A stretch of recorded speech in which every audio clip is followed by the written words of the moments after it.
Wow, ang ganda ng ating punlang sili at kamatis, mga ka-farmer.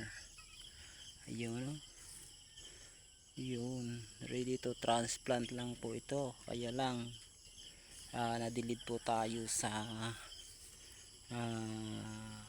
panahon dahil hindi pa nag-ulan, mga ka-farmer. Ayan oh, yung tomato natin medyo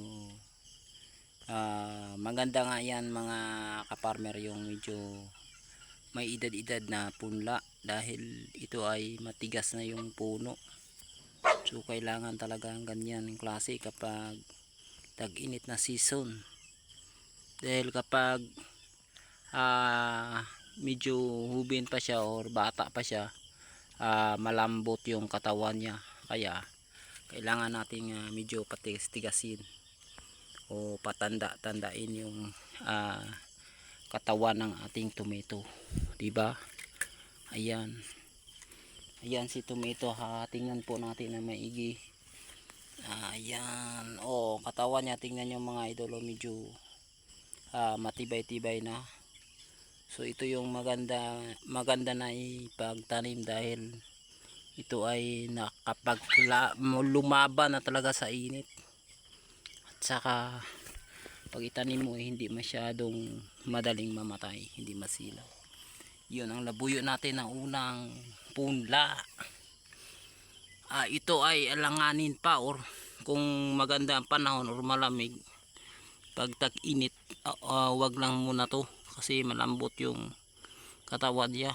Kailangan nating nasa tamang edad, pero tingnan natin mga idol, mahaba ng mga katawan nila dahil sa magandang pag-alaga nito, punla na to. Ayan, sila buyo natin, itong maliit na pahabol namin mga ka-farmer. So medyo marami-rami ito mga ka-farmer, yung ang ganda nito. Ayan, by next week barang malaki-laki na rin ito mga ka-farmer. Yan, so yan, diba?